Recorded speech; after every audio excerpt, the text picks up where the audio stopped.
Welcome all to the node. I am Mike, aka Veteran Crypto, and with me as always is David. How's it going, brother? Outstanding, Mike. I got a great night's sleep last night, man, for the first time in days, and feeling much, much better today, man. Yeah. That's good. That's good. It's because you got all your piss and vinegar and your hate out last night on the red pill. Yeah, hate. Hate the haters ball. That's what we need to Yeah. call it. We need to call it the haters ball. Oh yeah, dude. It's a lot of fun. Oh, it definitely is. Well, let's go ahead and jump on into it. But first, let's introduce our socials. So, if you're not watching already, if you could come on over here to YouTube and check us out, we're growing fast. We actually, I've been noticing, a lot of channels are struggling and kind of losing subscribers. A lot of people are losing interest in crypto and stuff like that. But thankfully, we seem to be growing. So I appreciate all of you that are liking and following and sharing our stream. But if you'd like to follow us over here on YouTube and join the conversation in the chat, you can find us at the Node Network, all one word. And there you can find our us live currently, the shorts that I post daily. You can find all of our past episodes for the Node that we go live Monday through Friday, 9 a.m. to 11 a.m. Pacific. Crypto and Chill on Tuesdays and Fridays at 5 p.m. to 6 p.m. That's just me and Jeff, where we just kind of relax and talk about life and kind of sprinkle in some crypto. The Blockchain Report with Jeff. He's great at finding early projects and token farming. He's great at getting airdrops and farming airdrops. So if you're interested in that, Sovereign Soil with me and Drew from Blockchain Basement. We share our experience with emergency prep and homesteading. Both of us are active homesteaders and been doing emergency prep for decades now. So if you're interested in that sort of stuff, we got something for you there. The market wrap up with David. So Monday through Friday, he does a market wrap up at 1 p.m. Pacific, 4 p.m. Eastern. And on Tuesdays and Thursdays, he's pulled back the curtain and started showing his system where he has coached over 400 people and made them successful DeFi investors. So we chose somebody that, one of our loyal listeners from the community, Ellie, been supporting the channel for, years now. And she is allowing David to take her through his coaching course. And their first episode was yesterday. And so if you want to check that out, but you can see that live on Tuesdays and Thursdays. You have Jeff over on Saturdays for Saturday Night Fever at 6 p.m. Pacific. He's been getting a bunch of interviews together with other DJs, and they just spin music and share their music. So it's a great time if you're just hanging out around the house on a Saturday evening. The Red Pill that we had last night. This is where we just basically, everybody here, myself, David, Jeff, sometimes Colin jumps on. It might be Drew over at Blockchain Basement, could be my brother Taylor. We just have a group of guys, sometimes girls, and we just get drunk and debate hot topics, religion, politics, all those things that you're not supposed to talk about, but we love to talk about. And then you got Gaming and Chill. Ellie and Jay, two of our community members, they have their own show where they jump on Arc Raiders. Sometimes I'll jump on and other community members jump on with them. We just have fun and game, relax, have drinks, whatever. But there's a little something for everybody here at the Node Network. So if you want to follow us on X, this is our X account at the Node channel, all one word. And this is where you can keep up on all things the Node, and all the different things that we're following, all the discussions that we're having whenever we're going live, all of those sorts of things. And last but not least, our homepage. This is literally the node of the node. This is where everything comes together. So if you want to find the live show, if you want to find our socials, if you want to be in the chat, if you want to go through DeFi University, that is free or no charge. Almost used the F word. No charge. You can go through. It doesn't matter how much you know about the traditional finance system and banking. it doesn't matter how much you know about crypto or DeFi, it will teach you all of it from start to finish. You can know nothing, and by the time you're done with it, you are gonna be a lot more knowledgeable and a lot more proficient, in this ecosystem. The private coaching. This is what David is taking Ellie through. This is his one-on-one intensive, streamlined coaching program where he gets you up to speed in a matter of a couple of weeks, to get you to be a competent DeFi investor, to where you can navigate, wallets, and you can, navigate protocols and depositing liquidity and ensuring that you're doing it properly and safely. The AI newsletter. We're fine tuning it now, but this is $20 a month. But once a day, you can generate your custom newsletter. This isn't something that myself or David or my brother Taylor builds, like our existing newsletter. This is going to be where you choose the assets you are interested in. Stocks, crypto, commodities, doesn't matter. As long as you know the ticker, it will generate a newsletter for you and delivered to you at the time of your choosing via email and on your browser. And it's going to give you trading ranges, it's going to give you liquidity pool ranges, it's going to give you social media posts about the asset you're interested in, the hot news, the hot news for the day on your assets with links to all of it. So it's not like we just make up news. We actually show you the news that's being reported, go out and find it for you, so that it's in a nice, neat package. We know time is money. We know our time is money. So you don't want to have to go through social media and scour the web and go look at charts and do all those things. It's all boiled down, condensed for you while you have your morning coffee, your morning tea, and you can make your decisions before you go to work. So in 5-10 minutes, you can adjust your investments. You can enter in liquidity pools, whatever it is that you want to do. Did I miss anything, David? I don't think so, Mike. I think that was just about everything, man. Perfect. So I got it down to 8 minutes. I'm getting better. Yeah, it's pretty cool. All right. Well, I'm going to read something real quick just to kind of frame the conversation. So, we're going to get into the news, but the overall conversation today that I want to have with you, David, is quantum computing. Because I'll be honest, my ass is getting chapped, with everybody that is hyping up this quantum computing threat to Bitcoin narrative in an effort, that fear mongering that gets clicks and engagement. And so I want to frame this, before we dive into it.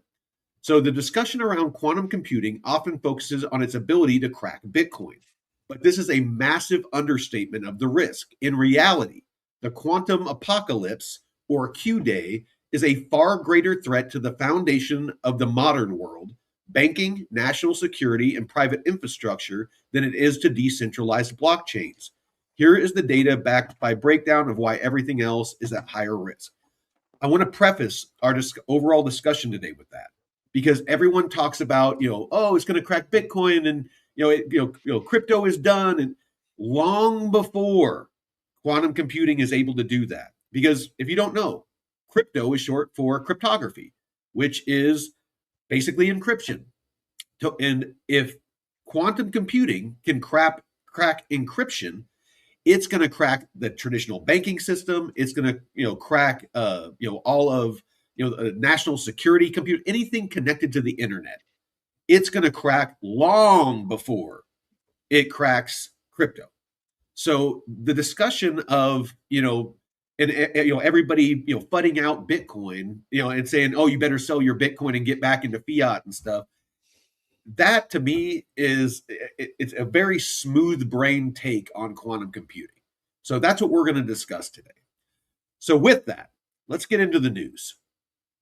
All right. So the first one out the gate, David, for you is crypto and digital assets. So Bitcoin hits a 2026 low. Bitcoin dropped to around 65K following a prime time address regarding the Iran conflict, marking its lowest point of the year. Sentiment is currently extremely fearful as institutional confidence wavers. Are you seeing data that supports this? Yes. Yes, I am. If I just go ahead and let me see if I can share my screen real quick because it might be a little bit easier if we just take a look at a chart just for a second. I think that's probably the easiest way that I can describe what it is that I'm seeing here. In digital asset markets, but really, if we just want to focus in, Mike, right now on BTC, um, I see something really clear. This pattern, this pattern is a bear flag. And this is the second bear flag this Well, bear market. well, the one you're pointing to right now is the one that you've been pointing to as a bear flag for weeks now. So Exactly. it Yeah. played, and you're saying another one is forming. Then Yeah. So, this was the first bear flag here. So we had the downsloping pole, and then we had the painted flag. And here's the second one, downsloping pole, painted flag, just like that. And so all I'm waiting for, Mike, is for this flag to confirm. And confirmation would look like a breakdown below this level of trend line support.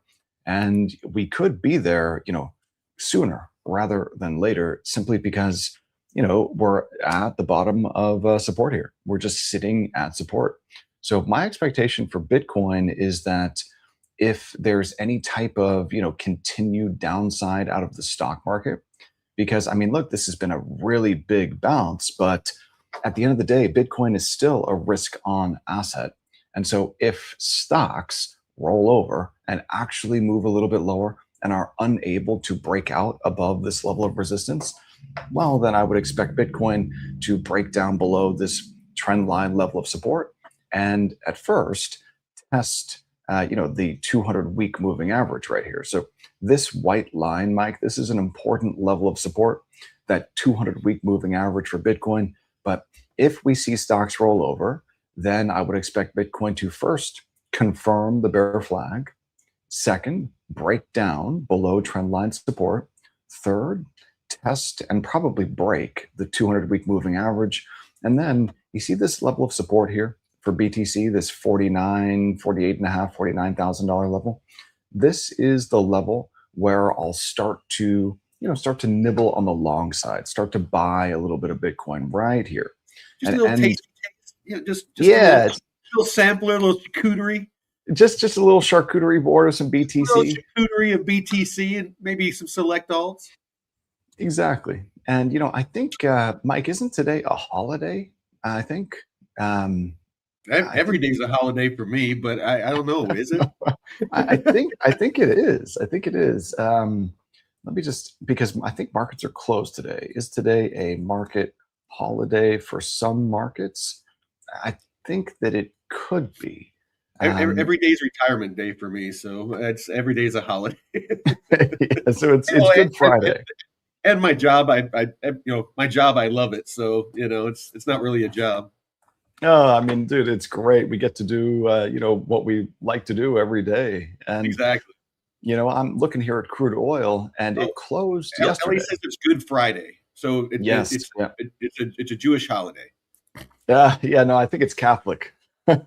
Good Friday is Good Catholic. Friday, okay. Hey, well, shows you what I know. Yeah, and what's so funny about that is King Charles, he had dressed like some Muslim holiday, but he didn't put out any address for Easter. It's like the King of England, dude. Like what?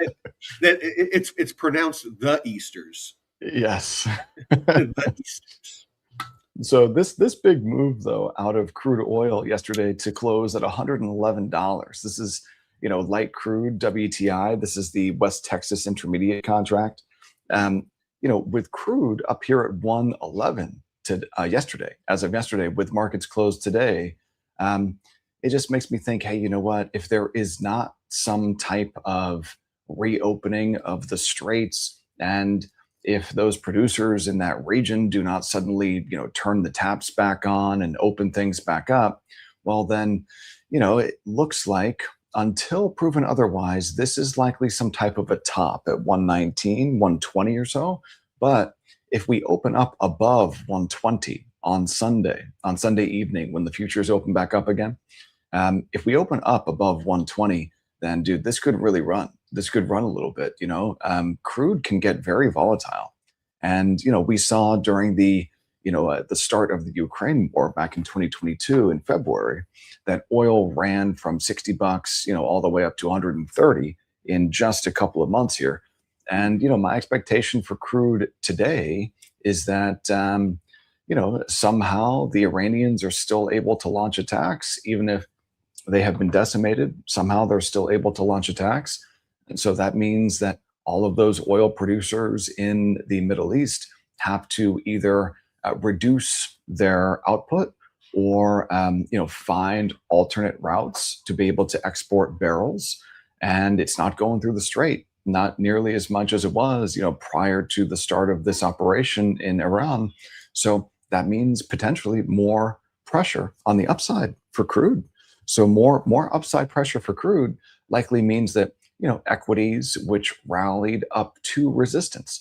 So what I find so interesting about the rally out of equities is that we broke this 200-day moving average, broke down below it, closed below it, and are still trading below it. So even though there was a nice rally out of the S&P, all it did was get back up to the 200-day moving average and this level of trendline resistance. So if crude opens sharply higher on Sunday evening, well, then I would expect stocks to reverse away from resistance here. And I think that would probably get sniffed out by Bitcoin first, maybe even over the weekend. So just watch, this level, you should always expect levels of support or resistance to hold. So that would mean, hey, you know what? Maybe we expect some type of a bounce out of Bitcoin. But if Bitcoin breaks down below this level of trend line support over the weekend, that would tell me that we're probably going to see some type of a move lower out of stocks come Sunday evening when the futures reopen. And my gut feeling, and this is just a gut feeling, is that Bitcoin is going lower. Besides the fact that that's what the charts are telling you. But what the next up, I have the ETF outflows. So spot Bitcoin ETF saw a net outflow of 173.7 million in a single day, with BlackRock's IBIT alone accounting for 86.5 million reduction in positions. So I kind of feel like that a lot of these ETFs, a lot of these curated offerings, Bitcoin offerings and crypto offerings, I think that they're jumping off the ship, waiting for these dips that you're seeing coming, so that they can get back in at lower prices. That's my gut feeling, and kind of why, like, I sold some of my crypto yesterday, in some projects that I'm not that bullish on anymore. And I'm in U.S. dollars. I'm actually moving into, and I'm late to that party. I'll just admit it. I should have been in USDC much earlier, but I was honestly, I was thinking that we hadn't seen the full bull run yet, and so I was basically just sitting on my bags. But most everything that I have, I'm bullish on long term, so I'm not too worried about round tripping. I have Bitcoin, Ethereum, Canton, Aerodrome, things like that. So not something I'm worried about. But I digress. I'm all of the yield that I'm earning and any crypto that I am not bullish on long term, I've been trying to catch on small pumps and getting into USDC so that I can buy back in on Bitcoin, Ethereum, and projects that I am bullish on long term. If we do, like Aerodrome, you were talking about that it could go down to pennies, potentially. And if it does, I want to have the capital available to be able, or the liquidity available to be able to jump in on buying up some of that, because again, I'm bullish on it long term. But what are you seeing as far as these outflows and kind of how these institutions are positioning themselves for a potential further downside? Yeah, when I take a look at the state of the Bitcoin ETF products, they have been wildly successful by every measure. And, part of this game is that you see inflows, but you also see outflows. And that doesn't surprise me at all. $173 million on the day on April 1st in outflows, you know, uh, really not that big of a deal, to be completely honest. Net since the launch of these Bitcoin ETF products in January of 2024, we've seen, total net inflows measured in the tens of billions of dollars. I think it's if we just take a look at the total net flows, it's like plus 55 or $56 billion. Mhm. The vast majority of it going into BlackRock's IBIT product. Okay. So, this is a big net positive when it comes to adoption, especially from institutional investors or retail investors who aren't comfortable self-custodying assets or holding spot Bitcoin even on an exchange. They want exposure to the price of Bitcoin, but they don't want to, hold it on Coinbase or Yeah. self-custody that Bitcoin. So, a great alternative if you really are, regulated by all sorts of rules and stuff is to just buy IBIT or buy Well, one of these ETFs. and isn't some of these offerings like iBit, aren't they a part of investment vehicles that people can get into, like IRAs and things like that, so that they don't incur a lot of the the tax liabilities? And I'm asking, I'm not sure. Yeah, it depends on the product. It definitely does. But this is a more convenient way for many institutional investors who simply aren't allowed to get exposure to the price of Bitcoin by holding it spot or holding it on an exchange. Mhm. There are a lot of institutions that want exposure to Bitcoin, but can only get it through one of these highly regulated products. So, I think that the long term trajectory for these products is up and to the right. Mhm. If we take a look at the Ethereum flows here, let's just take a look at this. After you're done Um, with this, I want to look at Solana, because I want to see what's going on with Solana ETFs, with what went on with Drift Protocol and all that. But go ahead. yeah, it's been pretty negative for the Ethereum ETF products over the course of the last 2 weeks or so. You can Mhm. see all of the red here. So Mhm. this is the total column, this column on the far right. And so whatever number you see here, if it's black without parentheses, that means an inflow. If it's red with parentheses, that means an outflow. So the vast majority of the last 2 weeks for the Ethereum ETF products, we've seen some, pretty significant outflows. And, this is still for Ethereum, it's been a net positive. We're talking about, $11.5 billion in inflows net. But yeah, as ETH is, if I just go ahead and take a look at the chart of ETH real quick, as ETH, along with Bitcoin, has really, just dumped from its highs at, nearly $5,000 all the way down to $2,000. And especially recently, since this year to date, start of this year, we've seen, big moves lower and a lot of outflows. So I think that these products, these ETF products, are likely a net positive for the space long term. Now, if we go ahead and take a look here at that Solana, those Solana ETF products, that'll be interesting to see. And it looks like just about nothing.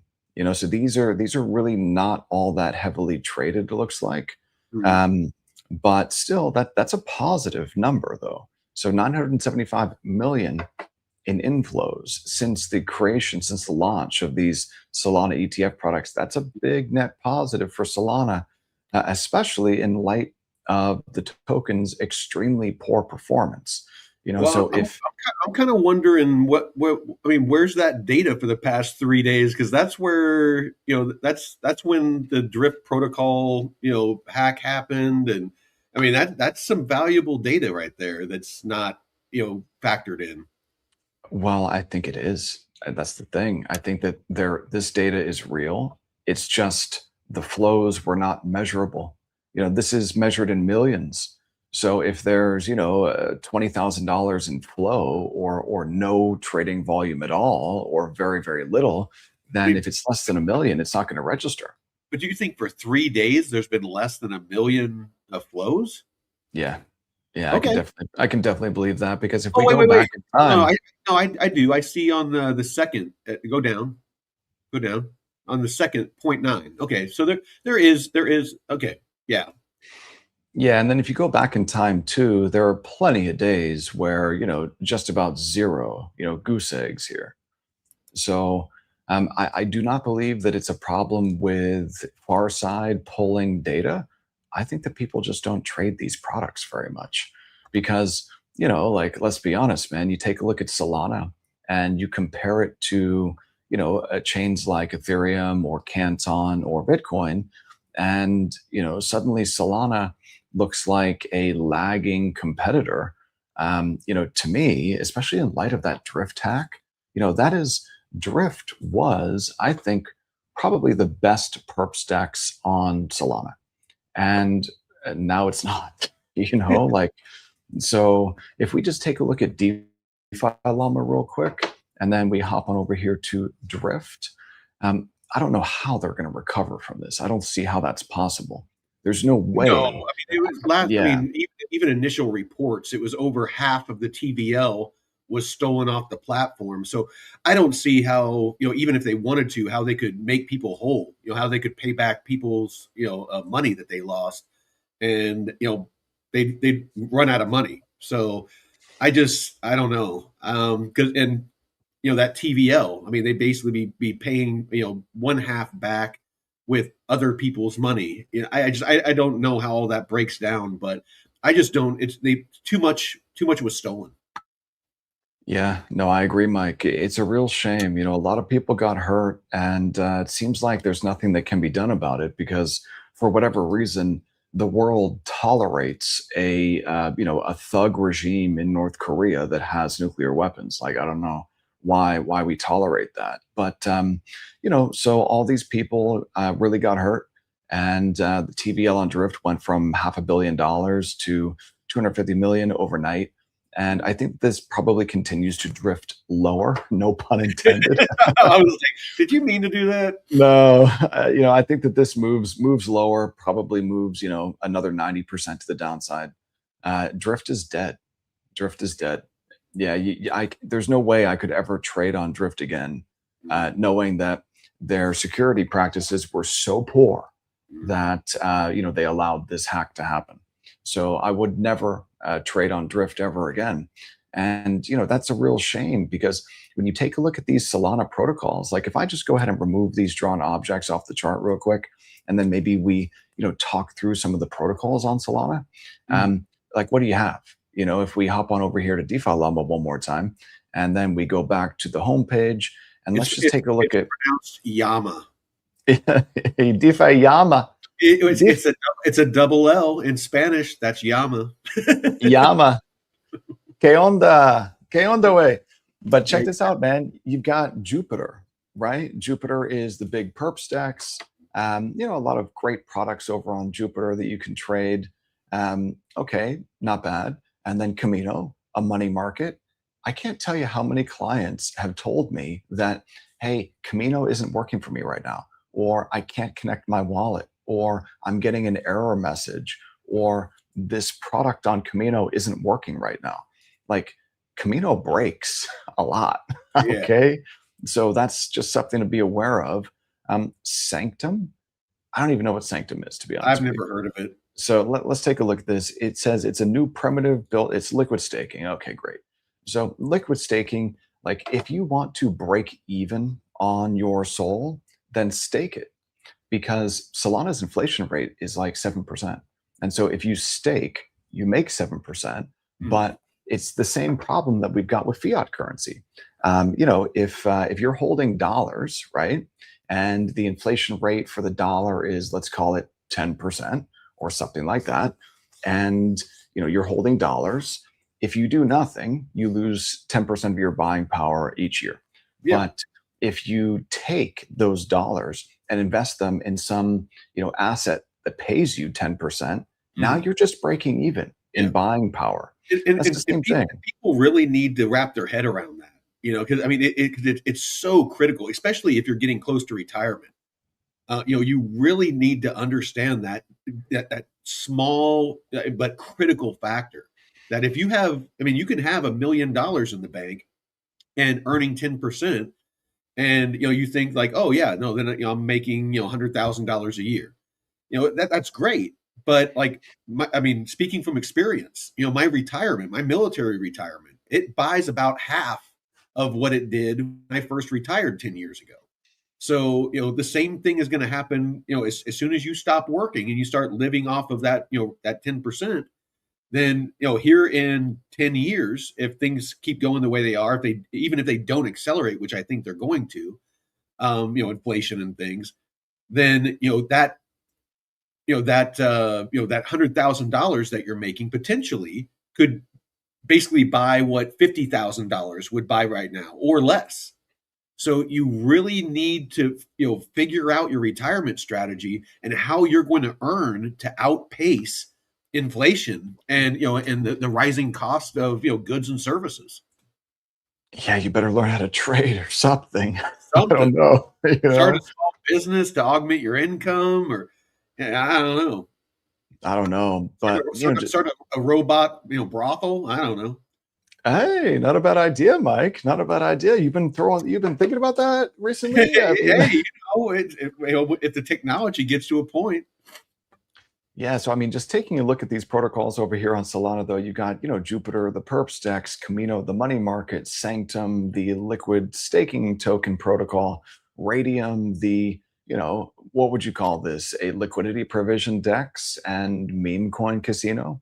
You Yeah. got Jitto. This is liquid restaking again. So within the top five, you got liquid restaking with Jitto and liquid restaking with Sanctum. So two LST protocols in the top five. 00. I'm not quite sure what this is. Probably, let's see here, yada, yada, yada. So something to do with power. So utility tokens, high performance global network. What even is this? 00. So you've really got to take a look at these protocols with a skeptical mindset, not cynical at all, just skeptical. It's verify, don't trust. That's the mindset here. An unemotional, fact-based, fundamentally based, data-based, look, at it. Because, yeah, I mean, if you go into it with a bias, either negative or positive, you're going to seek out, information that supports that. Yeah, so it looks to me like this is another LST protocol. That's Okay. the way this one looks to me. So if we just hop back on over here to DeFi Yama, you got you got Sanctum, Jitto, 00, and Binance Staked Sol. So really, like the top protocols here, of the top seven, you've got 1, 2, 3, 4 just liquid staking protocols. Yeah. Okay. And then Securitize, this is RWAs. So 540 million in TVL. I would want to double check that. Meteora is, if you are DeFi native, then you probably want to provide liquidity using Meteora, really great liquidity provision DEX. I really do like Meteora. Hastra, this I'm sure is probably bonds or something like that. Institutional grade RWAs developed in partnership with Figure, sustainable yields, RWAs, yada, yada, yada, fixed income. So this must be treasuries or bonds. That's what this must be, something like that. So if we just take a look at this, WYLDS, what exactly is this? So I'm assuming that this is whenever it says like backed by real world assets, but it doesn't immediately tell you what those RWAs are. So home equity lines of credit, prime HELOCs, unlock 7% APY backed by home equity lines of credit. I would be real careful with that, with the way private credit and people, with the way people are struggling, and they're living off credit cards. They're taking out loans on assets like homes and stuff. So basically, this is dependent on people honoring their loans. So if people start defaulting, like it's looking like people are doing right now on these loans, then that could affect your investment. Yeah, when I'm taking a look here, let me get that screen share back up here. So when I'm taking a look at these protocols over here on DeFi Llama, I'm judging them harshly, because if I've got to take my hard-earned money, whether it's Bitcoin, whether it's dollars, whatever it is, gold, silver, if I'm taking money and then using it to earn some type of a yield, dude, that yield had better be sustainable, and I had better also understand the level of risk that I'm taking.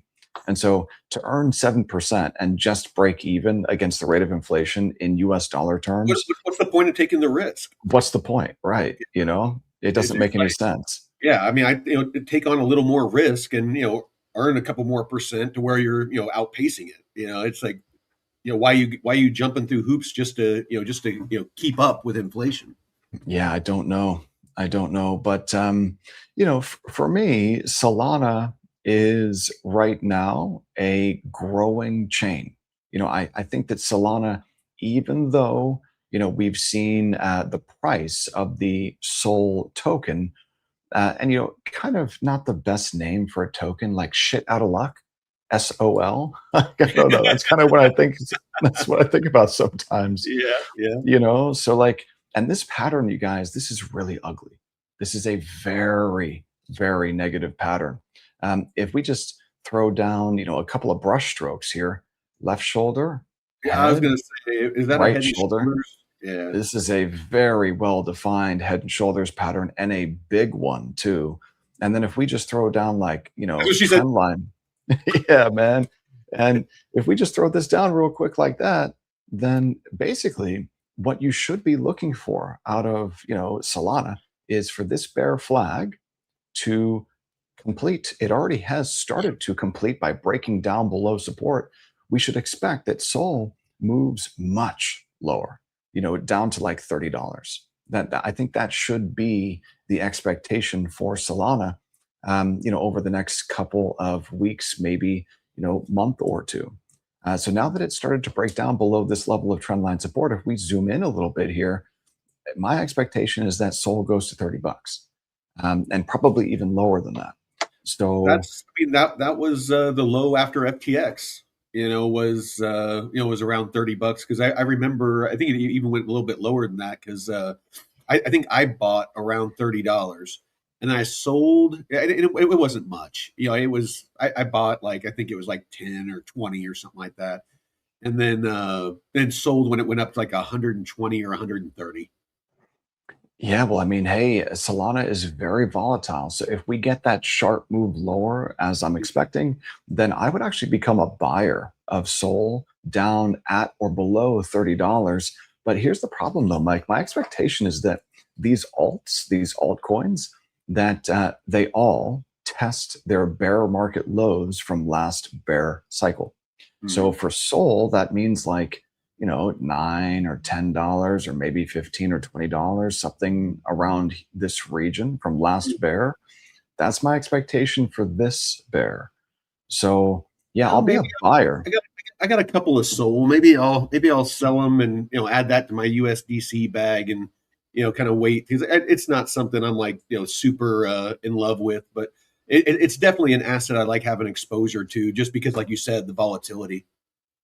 Exactly. I mean, look, during the next bull, I think that if I have an opportunity to pick up some Sol at or below $30, my expectation during the next bull is that Solana would likely, have some type of a run at some point, as one of the top chains out there, unless there's some, type of catastrophic, performance from the chain itself over the rest of this bear market. I would expect Solana to recover into the next bull.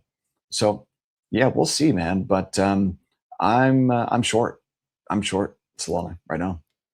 All right, yeah, I think I'm gonna maybe here while we're live, I'm gonna sell my Sol and add that to my USDC bag, but yeah, I'm adding a little bit of fiat here and there, as I got some extra fiat, just kind of building that dry powder for when the day comes.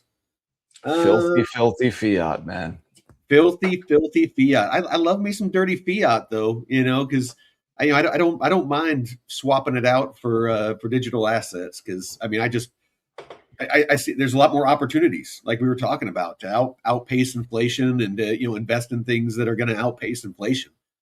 So I mean, I personally keep just enough in dirty fiat to pay my bills, and even the bills that I pay, I use my Coinbase card so I can earn 2, 3, 4%, cash back in Bitcoin. It's basically free Bitcoin. I've already earned like 400 or 500 bucks just in the past month or two.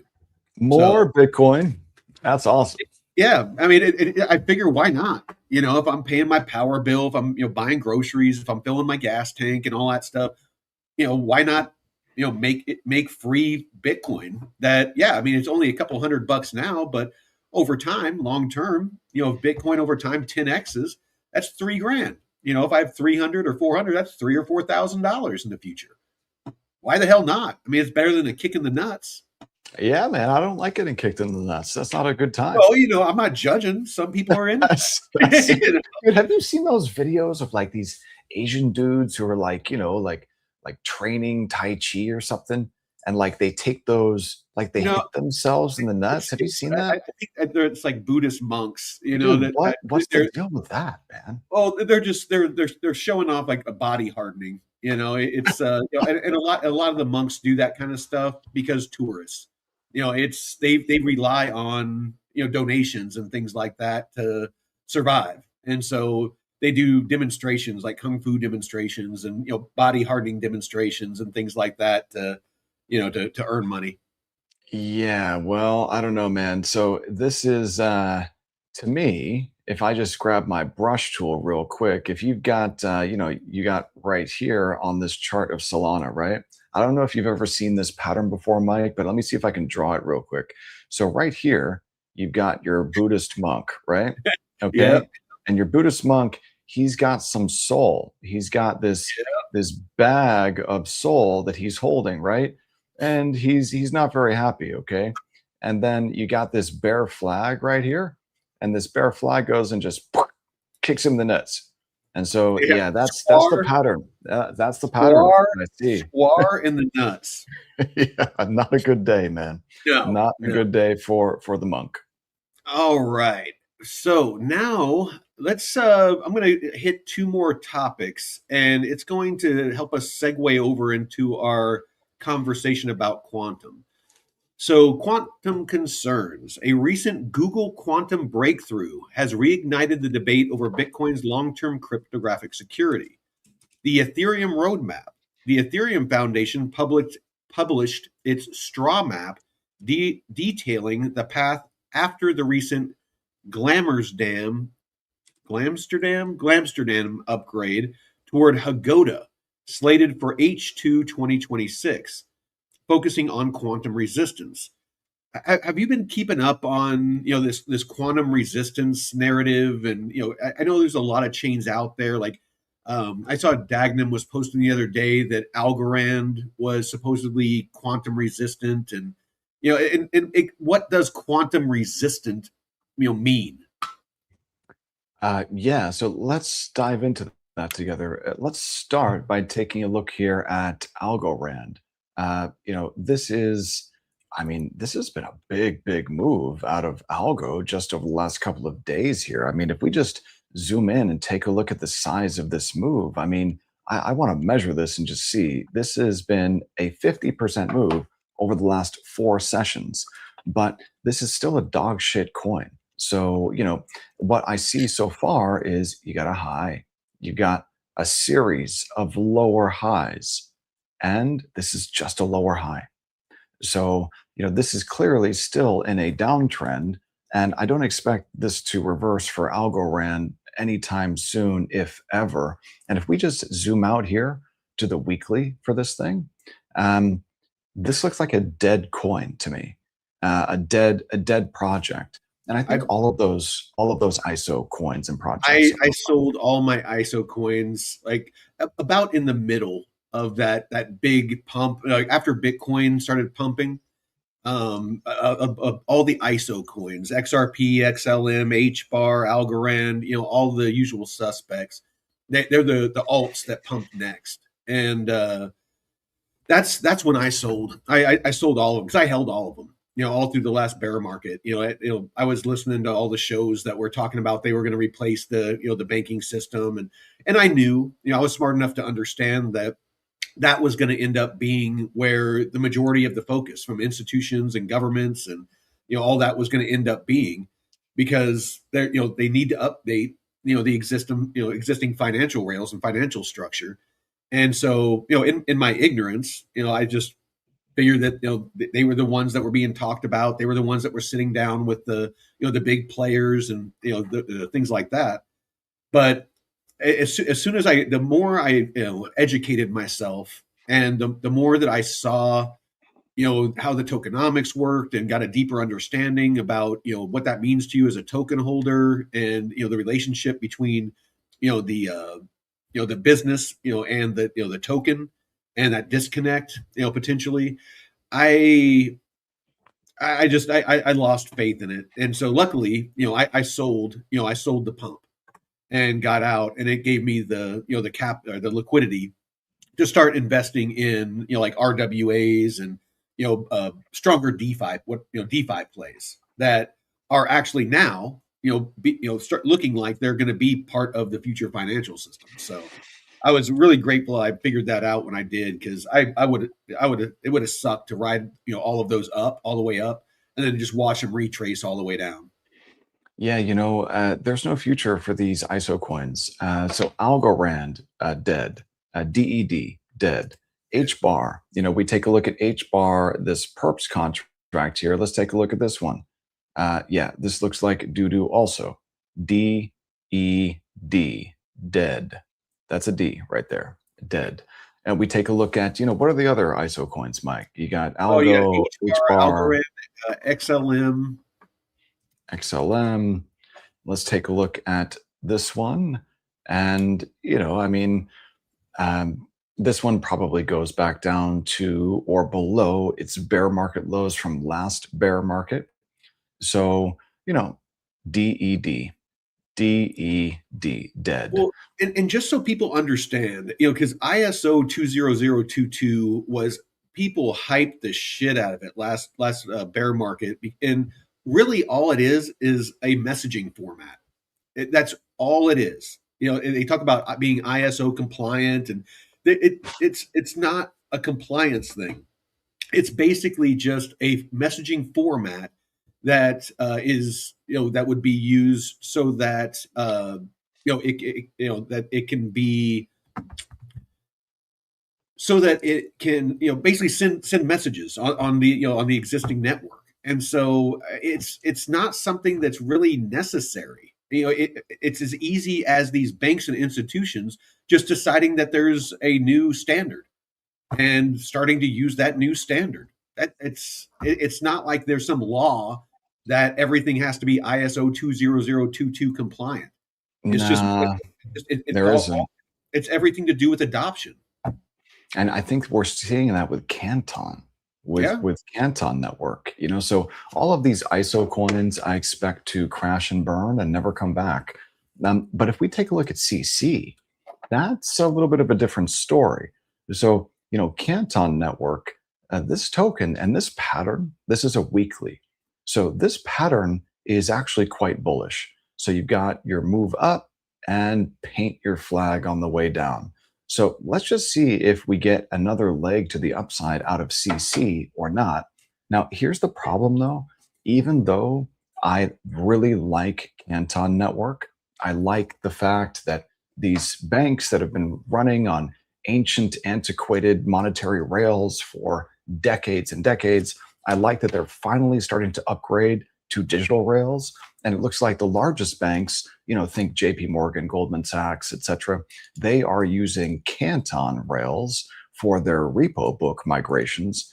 That's excellent for Canton. But Canton is still a high volatility digital asset.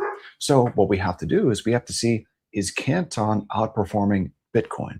Because if you're going to take on more risk than just holding BTC, because you're holding a token that has a higher level of volatility than BTC, well, that token had better be outperforming Bitcoin. Because if Well, it's not, you've pointed out, Tron, Canton, and what was the other one? Hype. That have those three are the three that we've identified as outperforming Bitcoin so far. exactly. And so if we're taking a look at Canton in Bitcoin terms, this is what outperformance looks like. So Canton has outperformed BTC. So if we take a look at Hype, if we go ahead and price this one in Bitcoin terms, I think you'll be able to see that this one also has outperformed Bitcoin. In fact, over the last couple of weeks has broken out to fresh all-time highs in Bitcoin terms. And then the last one is Tron, TRX. So this one I think has been one of the best performers, if not the best performer of this past bull. Really, really just amazing. Up 7x and held on to the gains. So Yeah. amazing performance in US dollar terms. And if we go ahead and price this thing in Bitcoin And terms, nobody talks about it. I never hear people talk about Tron. yeah, neither do I. It seems like I'm the only person that talks about it just because the chart it looks Yeah. so good. We Um, need to maybe do a little bit of a deep dive on it or something like that, because I'll be honest, I never have. I mean, I know about it. I mean, it's huge, as far as stable coins. But I mean, maybe we need to do a deep dive on it and get a better understanding of why it's been so strong. yeah, I think that Tron is like a stablecoin payments chain. I've only used it natively a handful of times, but there's really only a handful of tokens that have outperformed Bitcoin. It's Tron, it's Hype, Hmm. it's Canton. Uh, that's it. Like, what That's it, else? that we found. I mean, if any of you in the chat or any of you out there, know of any other ones that have outperformed Bitcoin as the markets pulled back, let us know. Yeah, and then if we take a look here at BitTensor Tau, over the last couple of weeks, BitTensor Tau has rallied up to resistance in Bitcoin terms. Mhm. So if BitTensor Tau is able to break out in Bitcoin terms, well, then I would add Tau to the list. But for right now, it hasn't quite broken out. So I'm just going to be a little bit more patient before I really add this one to the list because, at the end of the day, Mike, like these are still high volatility digital assets. And so that means you can get these monster pumps, but you also get, sharp dumps too. So yeah, man, But David, are they quantum resistant? are they quantum resistant? I mean, well, so they're talking about Willow, right? That Google Willow. Yeah. Um, so that chipset, um, if you go back in time a little bit to 2019, Google estimated that it would take 20 million qubits to break the RSA encryption that we all rely on for everything. But in at the beginning of this year, they revised that figure down to just 1 million qubits. Mhm. And, now It's it looks, 500,000. well, yeah, but now it looks as though it could be possible to crack that elliptic curve cryptography that we use in Bitcoin and Ethereum with as few as 10 or 20,000 physical qubits. So this is, something that I think we need to take seriously as a threat and not just for money. Obviously, this needs to be taken seriously as a threat for, communication lines and, controlling missiles, Mhm. military applications. So, this needs to be solved for. Now, when it comes to Ethereum, there's this Hagoda upgrade, um, which is planned for the second half of this year. Mhm. And the primary, headliner here is something called Fossil, FOCIL. That's for censorship resistance.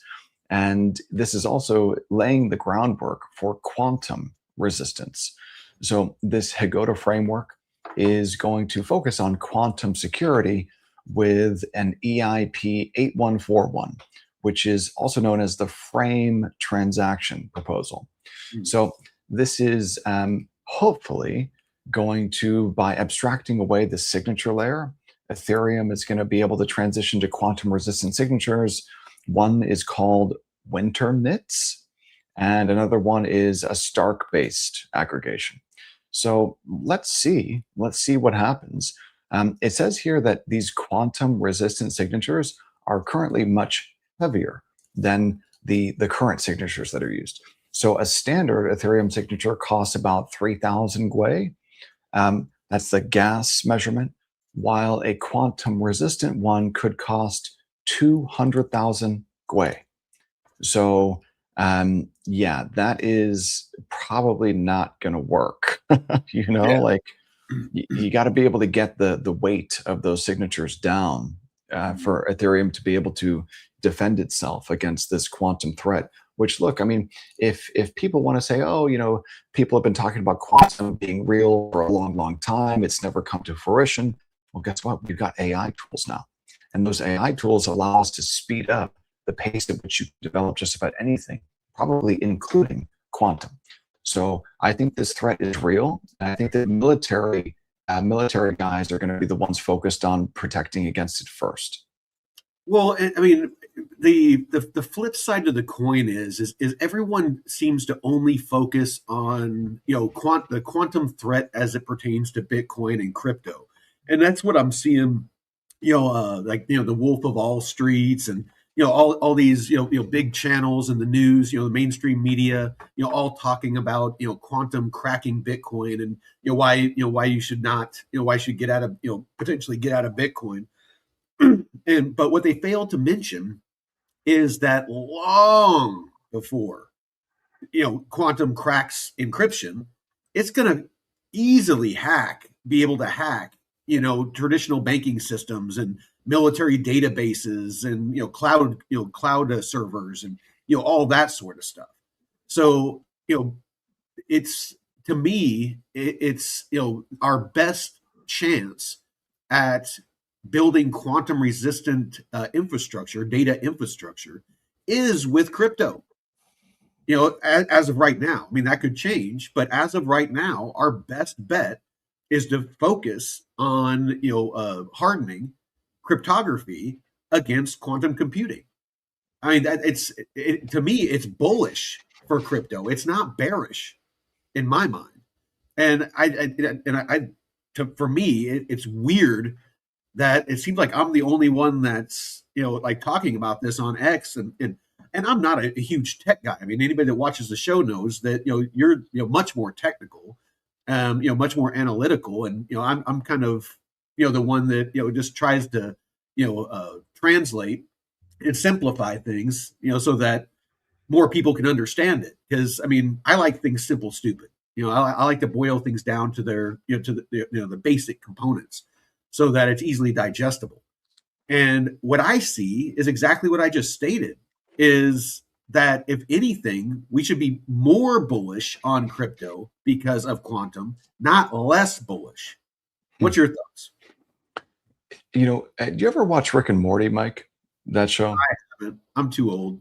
So there's an episode of Rick and Morty where these bugs like take over the galaxy, and the supreme leader bug, okay, the president bug, he he has all of his advisors in his Oval Office. One of them runs in and says, sir, the intergalactic currency just went from being worth one of itself to being worth zero of itself.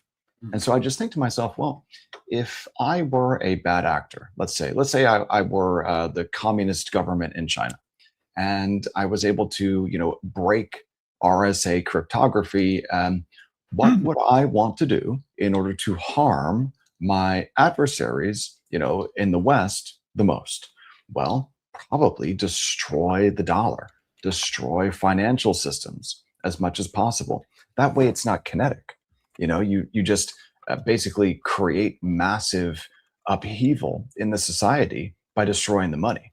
So, it could be that a target for RSA, that quantum threat against RSA, the first target could be money, rather than missiles or nukes or anything like that. A bad actor could target money first.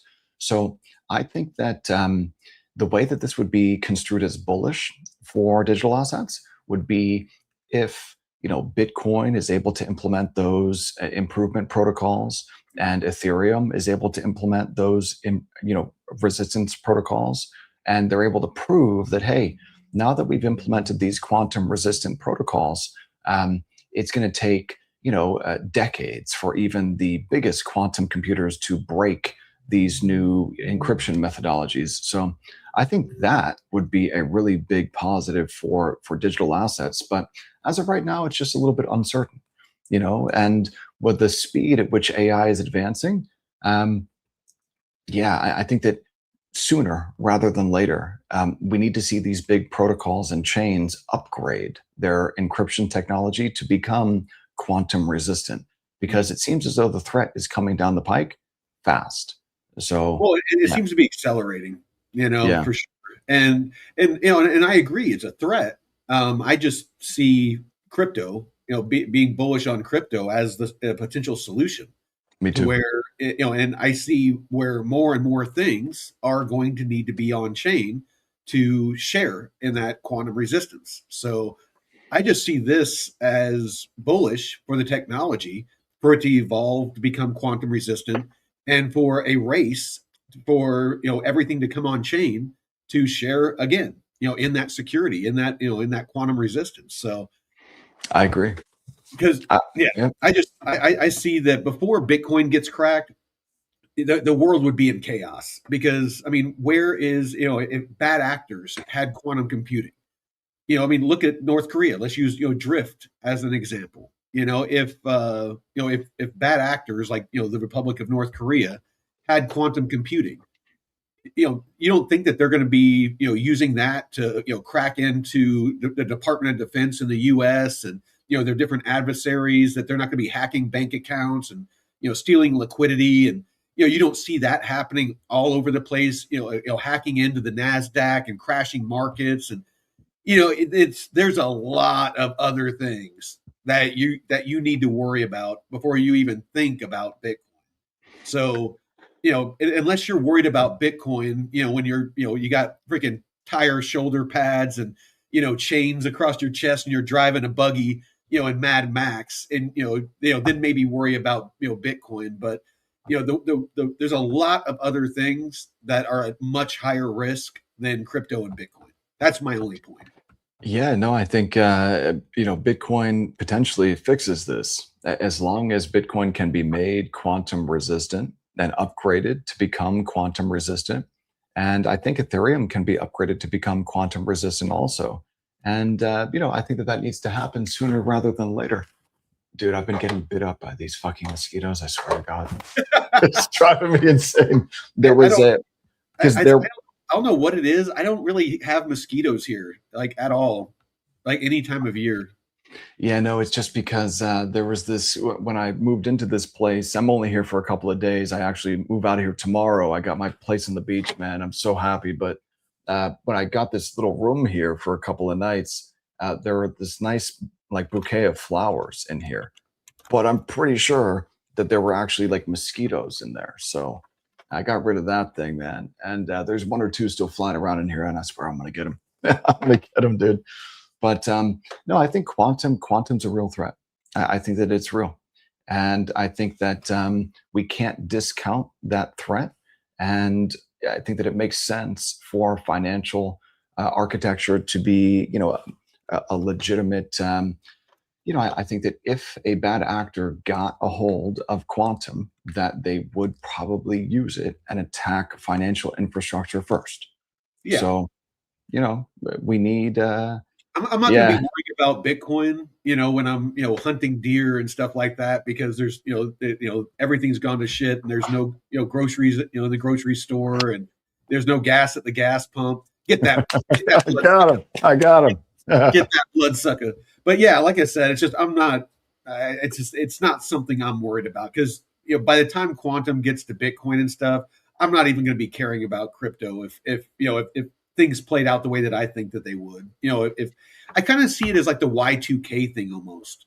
Where there was a bunch of hype leading up to Y2K, and all the computers in the world were going to crash, and then they had found a solution.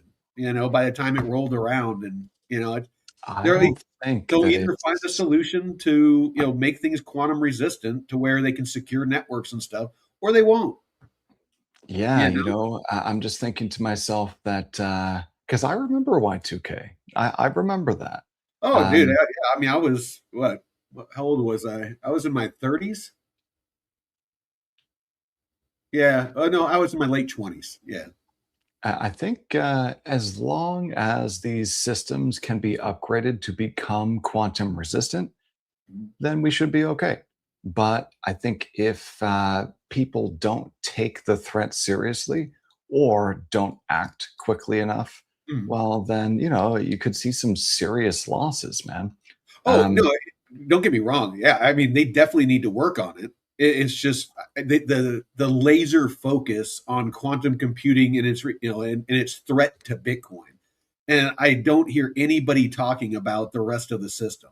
Because I mean, I watch all the different news stuff to stay up to speed on, and they're just all laser focused on quantum's threat to Bitcoin, and I haven't heard one of them discuss its threat to the banking system or the markets, the stock market, or military databases, or missile systems, or any of that. I'm more worried about that than Bitcoin getting hacked. I'm worried about somebody hacking the nuclear codes or something like that. You know what I mean? Uh, yeah, man. I'm thinking about like what happens if like the Nasdaq or the New York Stock Exchange like experiences some type of exploit or hack, and all of a sudden you see Apple stock go to zero, Yeah, or something like that. Like the S&P down 50% in a session for some reason, or something all fiat. crazy.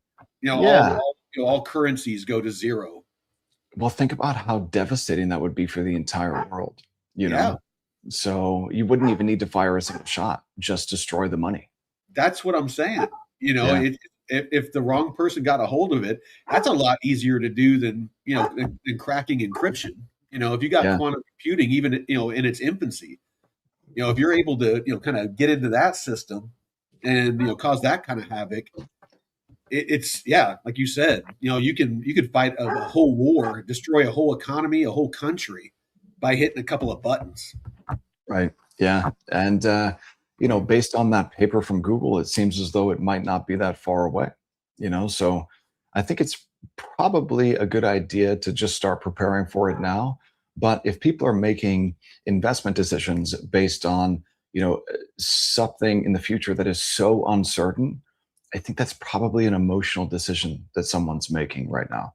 If you're buying or selling an asset based on something that isn't real today, then you're probably making a decision based on an emotion rather than something that is calm, cold, and logical. So, it could end up being a great buying opportunity. All of this fear, uncertainty, and doubt that's being spread as a result of, this quantum threat to digital assets and the financial system. If there is some type of a sell off, hey man, I think that it just becomes a great buying opportunity. Well, in the chat over on Arena, Joshua seems very very knowledgeable about this topic. I wish he was in the YouTube chat so I could share his comments. But that's something I've been bugging Jason and Colin over at the Arena. When are we going to be able to that feed come be able to talk with StreamYard so that we get the Arena chat in our thread so I can share those. We'll see when they get around to that. But um, he's talking about how it says these almost require legit geniuses. Bad actors can't use a quantum computer unless they are a genius and figure something out no one else has. Not quite sure what he means, but I mean, you don't need a genius. I mean, Mm-mm. AI is evolving. I mean, if it requires a highly intelligent operator, you just have an AI that is running the quantum computer. You tell it what you want, the desired outcome, and bang, bang, boom, there you go.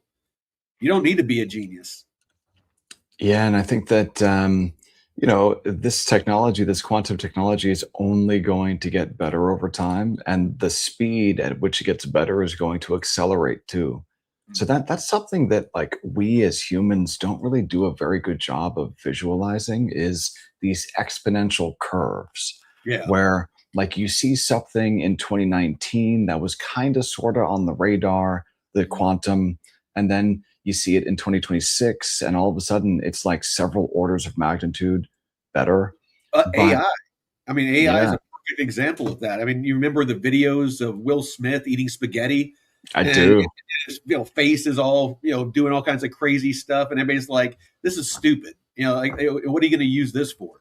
And now, you got deep fakes where people are talking about, Benjamin Netanyahu is dead, and all the videos and stuff like that of him recently are all AI generated.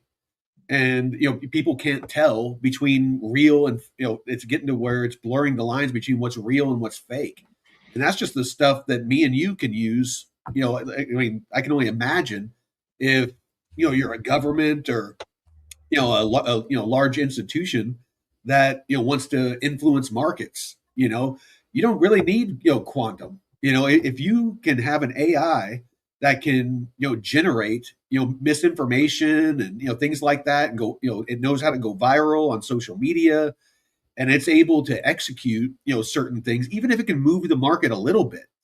I mean, you can make bill. I mean, look what's been going on with somebody has been front running Trump announcements and making billions of dollars just off of Trump announcements.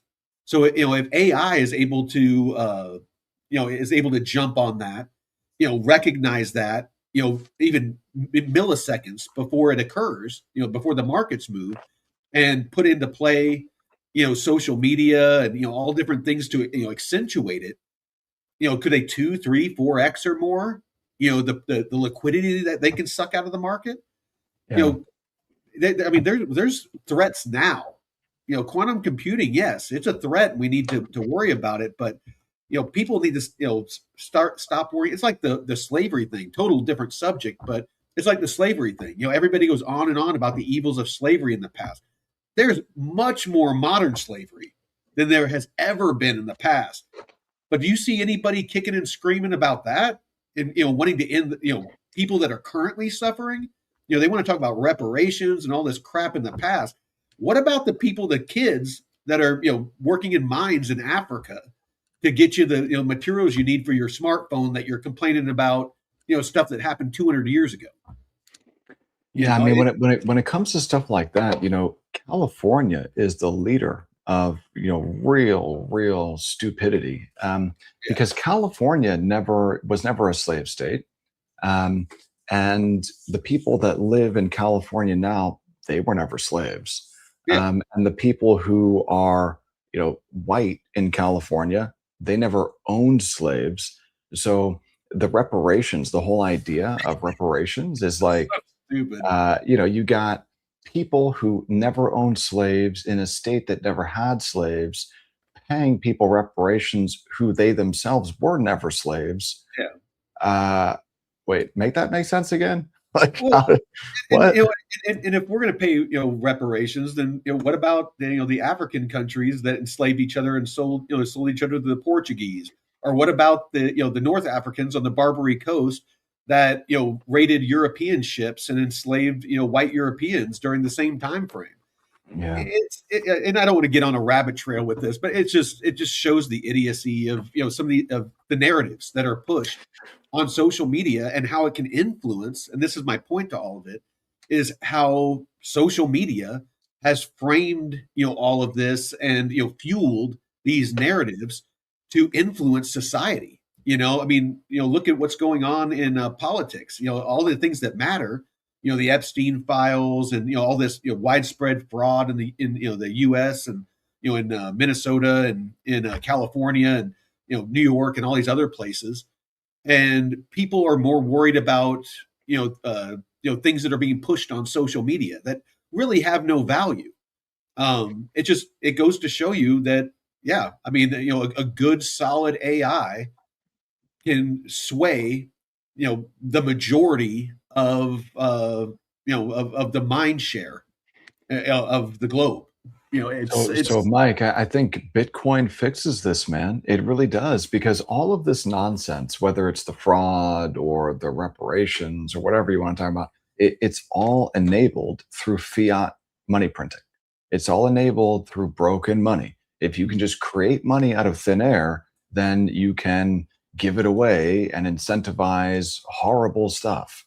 But Bitcoin fixes that. If we had true hard money, then all of a sudden these random non-economic policies could simply not be done.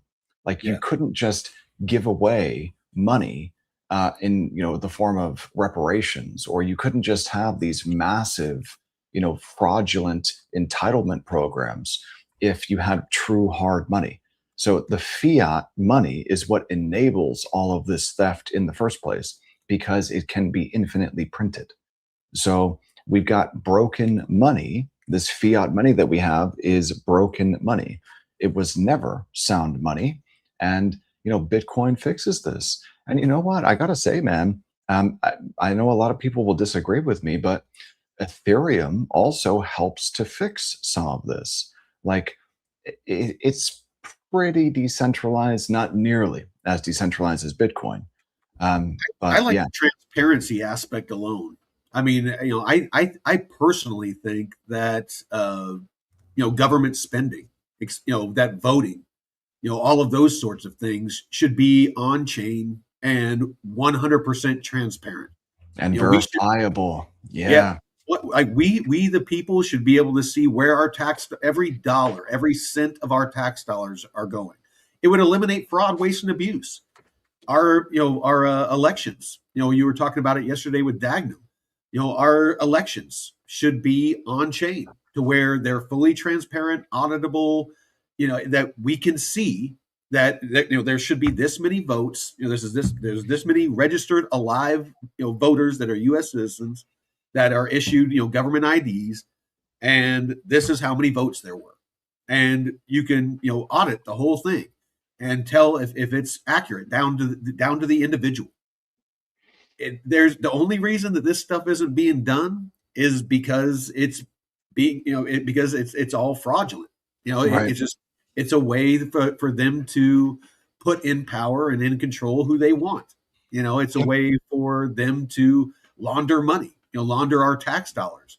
That's why we have a massive debt, and why they just throw money at everything, because they know it's going to make it back to them and their buddies. It's Yep. not mismanagement, it's fraud. No, it's 100% fraud. It's not even like waste or abuse. Like this is like clearly fraudulent. Like Mhm. clearly fraudulent. It's out there in the open. It's blatant too. Um, And so blockchain crypto solves this. I mean, it really does. and I think that's the big thing of why they're pushing back on it so hard. I think that's why banks and institutions, I mean, banks are pushing back on it because they have a monopoly. And we've talked about this repeatedly, where they rely on us depositing our liquidity so that they can lend it out multiple times. They can charge us a bunch of fees and give us nothing for it. It's the same thing with the government. They're pushing back on it because they know that this could be used to end, their fraud. That their money making machine, on the backs of of us, the people, around the globe, not just in the U.S. So But it's that's my worse two than that cents. because we don't have elected officials who, in Congress anyway, who actually represent us anymore. Like, just watching as an outsider, these guys in the Senate and in the Congress just completely stab us in the back, man. Yeah. Like it really, and then taking a look at the judges, these judges who are able to just run roughshod over the law, and they've got Oh, a ton of power. Um, releasing repeat offenders, that have 20, 30 felonies, and they're releasing them. I saw a post today. I think that judges that there should be some sort of liability, that if a judge allows a criminal, a career criminal, to go free, just I think that they should be able to be go on trial, like the people that were harmed. So like if somebody's released and like somebody's family member, I was watching a Senate committee or something like that, where they were talking to a father, where his I daughter know, I know. was murdered by somebody that, a felon, repeat felon, that was released. I think that judge, that father should be able to press charges against the judge, and that judge should have to defend themselves in a court of law.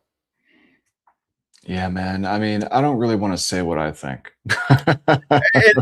And I feel the same way. I'm, Yeah, pretty much censoring what I have to say, but I think that crypto has a very strong use case to clean up the system, and avoid potentially violence.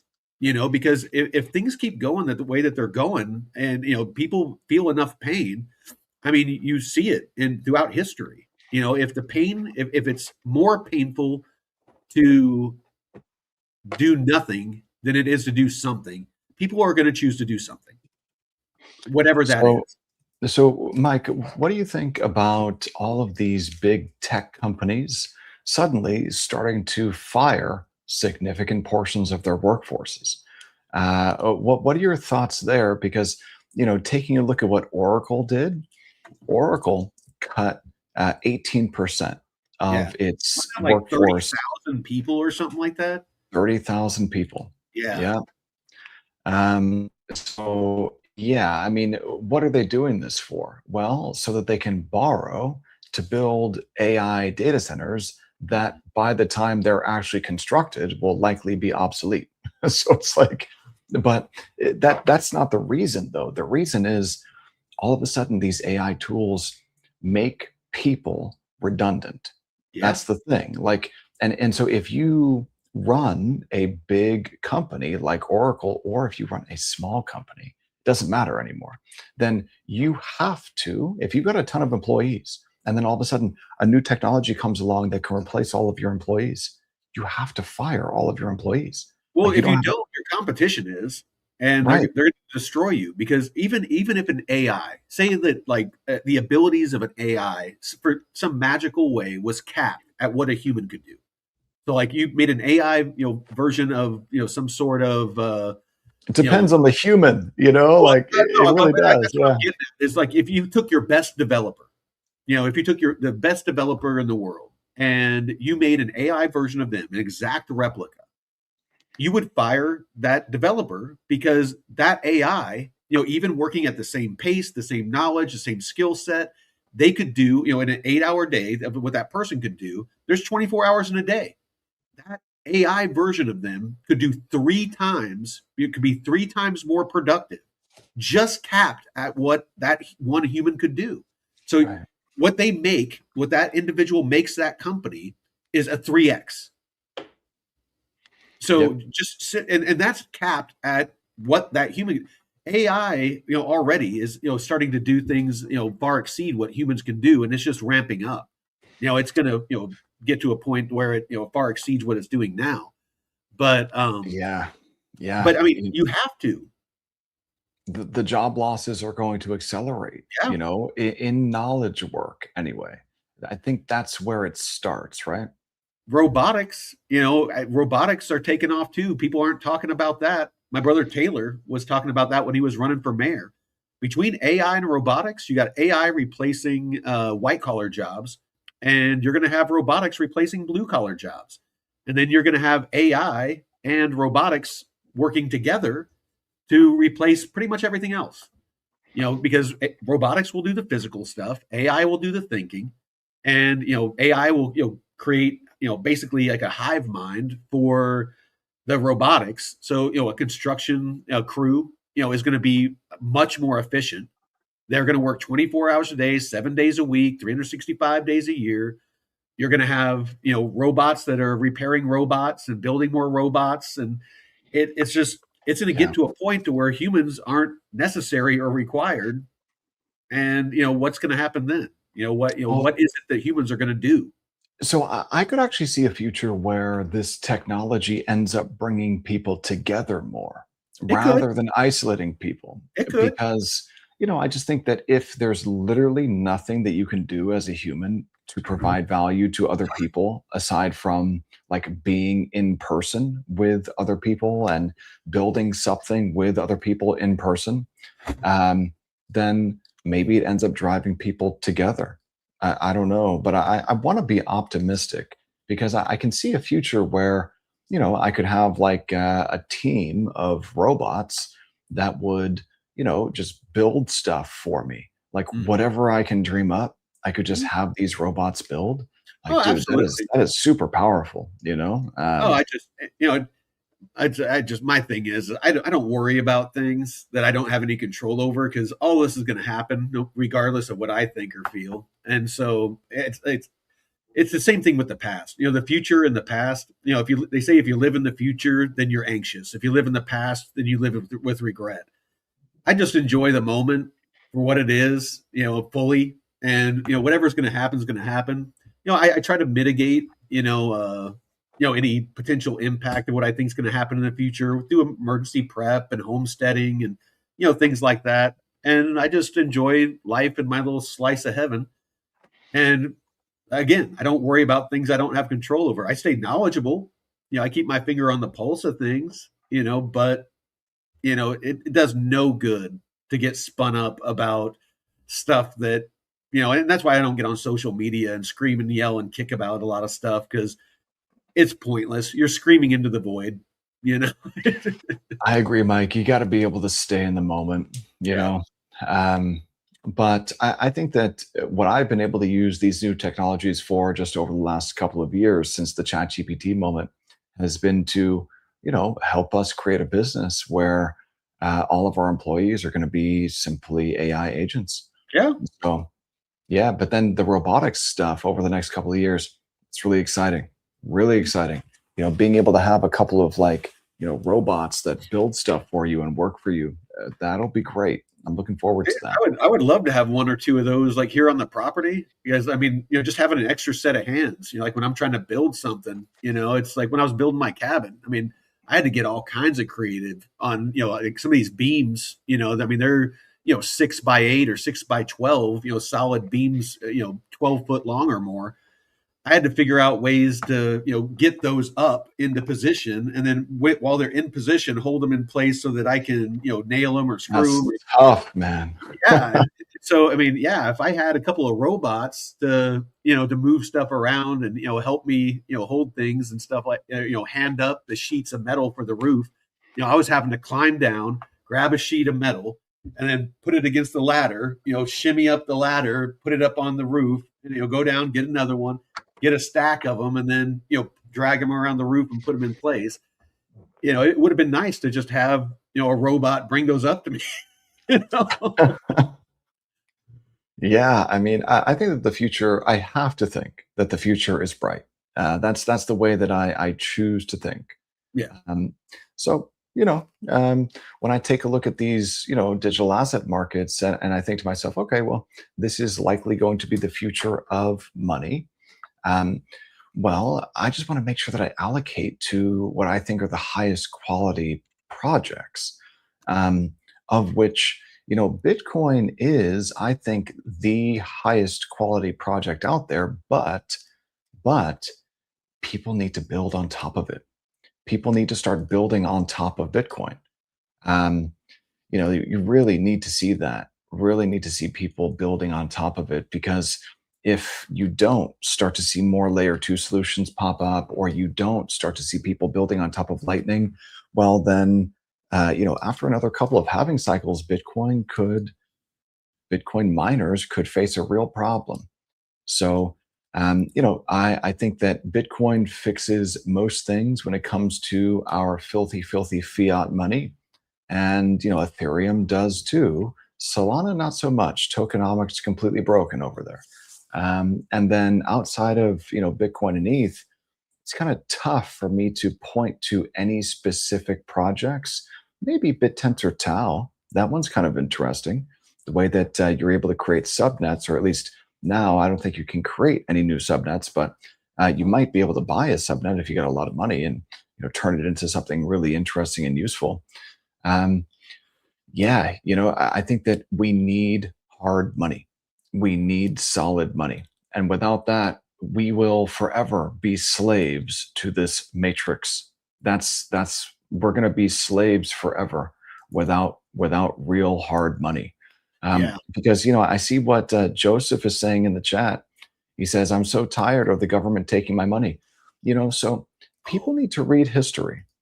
Because if you read history and you just go back over the last 120 years, go back to 1900, there were no income taxes. There was none of this shit in 1900. You didn't have income tax. You Oh, didn't and have state. There, we there still was had the no, military, we still had roads, we still had bridges, right? that smooth-brained argument where it's like, we have to have taxes so we can have No, roads and, no, we had all that before. no. So, you got to read Ayn Rand too, Oh, but yeah. yeah, but no, man, these are new things, like, direct deposit and having the government just steal half of your money before you even see it. Like, that's a new thing, man. Just because it's something that you're used to in your lifetime, number one, does not make it acceptable. And number two, um, doesn't mean that that's the way it's always been. And even if that's the way it's always been during your lifetime, just read history and figure out, like, hey, there's a better way. There's a better way. We don't have to accept this bullshit. Um, and, but people, I think, are dependent. And so if you're dependent on just in time deliveries for food, and if you're dependent on your job so that you can pay for, your kids to eat, and, pay for having a wife and pay for a family, and if you're completely dependent on this system, then I think that if that's the case, then you've basically been turned into a slave. And I think that that's what we are. That's what we've become for the most part, is slaves to a system that, let's be honest, does not serve us any longer. And Well, it's just a because you think huge. if you're working 5 to 6 months out of the year just to pay the government for the honor of being a citizen of the United States, are you truly free? No. If you don't pay your property taxes, Do you own they're anything? they're No. going to throw you in jail and they're going to seize your property. I mean, Right. you could have a totally paid off property. You could spend 30, 40 years paying off your property. It happens all the time. Elderly people getting thrown out of their house that they, paid for. And That's fucking horrible, dude. no, it is. It's disgusting. Yeah, and then, it's even a bigger slap in the face to see, criminal illegal aliens, or just, anyone, just committing blatant fraud, and nothing happens. And nothing happens ever. And yet, people who try to follow the law, they end up just screwing themselves. Like, if you can look on X and see that, hey, there is an epidemic of this fraud being committed by, people who, number one, many of them, I'm sure, are not even citizens, don't pay taxes, none of that. And they're making off like bandits while we're being taxed to the hilt and being told pay your fair share by corrupt politicians. Give me a fucking break, man. Like, the social contract is breaking down. And, you know, um, deregulation is one thing, but dude, we need to see that income tax be abolished. We need to see, Property tax be abolished. property tax be abolished. Like, these taxes need to be abolished, not cut, abolished. Well, and, And and and they could be if we put the budget on chain to where we could see the fraud and eliminate the fraud like almost overnight. We could eliminate all the fraud. Then if you eliminate that spending, then it negates the need for a lot of these taxes. yeah, yeah, seriously. And it's just it's a real shame that things have even gotten to this point. Um, and whenever I see, these socialists talking about, like, oh, it's just a 5% wealth tax, what's the big deal? It's like, Well, in some places it's 9% or 10%. And it's a big deal because those people are paying in California. I know they're paying like 45% of the state tax that's funding all of the money that the state of California is wasting, and paying for the roads and the schools and just everything, all the entitlement and all the stuff that they're giving out. And those people are leaving. They're going to Florida, they're going to Texas, and you're losing that tax base. I think, And Mike, that those people aren't too good at math. no, Because, like, if you just take a step back and think about it for a second, they proposed a seizure tax. That's basically what it is. They're just going to straight up steal from you. yeah, So they said, hey, we're going to steal your stuff. yeah, And the people with all the money, they were like, well, hold on a second. We're business owners. We create jobs yeah. for millions of people in California. and you're Yeah. saying you want to steal all the shit that I worked my ass off to build? Yeah. Fuck you. And Yeah. so they leave the state. And guess what? All those people who the most productive citizens in the state who were just told, hey, by the legislature there, the legislature says to them, hey, we want to steal all your stuff. And those people are like, well, look, we've got the resources to be able to leave, man. And so they Yeah. all leave. And then That's guess what what happened in happens? New York. Guess what happens? The governor in New York is begging people to come back because everybody just they left. They're Give me a millionaires, break. billionaires. All they got to do is just change their residency, and then they pay state tax somewhere else, or they go to Come Puerto on, man. Rico, where they don't have to pay any. You really think that those people who left New York City want to go back to a high tax jurisdiction where they've got to listen to a Muslim call to prayer every morning and every day throughout the day? Are you kidding me? No No, way. No way. People are never going to go back. New York no. City's going to die as a result of Mamdani. Same thing with California. We're watching these policies fail in real time. Yeah. Because if you're in California and you're told, hey, we're just going to steal from you, and you leave. And it turns out that when you were living there in California, your taxes were paying for half of all of that social experiment they've been running there. Uh, and then all of the productive people leave because they're forced out. The state goes bankrupt, man. And Yeah. all of those hundreds of billions of dollars every single year in that Medi-Cal program, that program gets turned off, and all of those services stop getting delivered. Mhm. And that would be a net positive, because should that even exist in the first place? Like, you really want government taking care of everything for you? You think that's a good thing? Well, I what is certainly it? don't. I want to say wasn't it like $800 million, or was it in the billions that they spent so far on the homeless issue in California? And supposedly they were going to be building like these tiny homes for the homeless. They haven't built a single tiny home, but they can't account for the 800 million. I mean, it's got to be a number much, much bigger than that. Well, and then you got the high speed rail between San Francisco and LA. They've spent billions and billions and billions of dollars on that. And there's I think it's like a quarter mile or something like that of it's been built, There's and nothing they can't there. account for that money either. Mike, it's so weird looking because it's like out in the middle of nowhere, like Yeah, in Riverside somewhere, yeah. and there's like a couple, like a mile of track or something.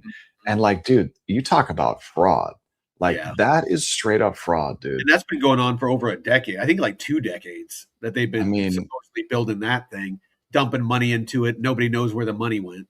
and so like, I'm talking about the social contract breaking down because if you're just a guy and you've got a wife and kids and you've Yeah. got responsibilities, Yeah, and BTC Mouse, and Newsom, has aspirations to leave a state that he's basically killing and run for president. I mean, dude, it's Can't make this yeah. shit up. I know, man. It's sad, dude. It's so sad because there's a lot of people who like Newsom. There's a lot of people who like him, and I think part of the reason has to be that these people just hate Trump. Like, that's got to be what it is. Like, because if your entire worldview is orange man bad, then I mean, dude, like, what's that saying from the Bible, Mike? Don't cast pearls before swine. Yeah, I think that, at a certain point, you just can't even have a conversation with someone who that's like like I said. doesn't even want to listen at all. All That's they why want I to do is yell and hate on scream at social you. media. Yeah, because it Yeah. is. You're casting pro. You on social media. You can post facts, data, charts, references. You can cite, your references. You can have the most well-structured argument, and then somebody will just post a meme. I got a couple of people that do it to me right now, and they just and you can spend a good solid 30 minutes or more putting together, basically it's like, hey, this is why I feel the way that I do, or I think the way that I do. What's your rebuttal? And hope to get an intelligent debate going on, and then they post a meme about you being stupid or something, and it's just like, why do you even waste your time? And so I just don't anymore. Yeah, man, I hear you, dude. You know who I really like on social media now is the Japanese, bro. They Oh, are dude, based, they're getting based as shit. Like dude. dude, I'm seriously, if I make a little bit of money in crypto, I might buy one of those houses I was sending you links to, man. It's not a bad Freaking idea, bro. Not a bad dude, idea. 10 bedroom, like traditional Japanese style house, on a good piece of property with a beautiful Japanese garden already built out with mature trees and stuff for like 50 grand, 100 grand. I know Beautiful, because beautiful women, good food, based yes, culture, yeah, respectful culture. right. Dude, I would learn Japanese. I would become Japanese, dude. I'd just be konnichiwa. That's Like, right. yeah, I mean, dude, dude, I totally. love the food. I Yeah, love the culture. I yeah. love the samurai mindset. I Oh, love absolutely. I love the women. Yep. I just, like, dude, The and I respect, love the I discipline, love that. I yeah, love that. yeah. Yes. The Yes. honor, it's the kind of society over self, wanting to uplift, everyone, not just yourself, but when you get a culture that's like that, to where they put the collective over themselves, and everybody has that mindset, it works.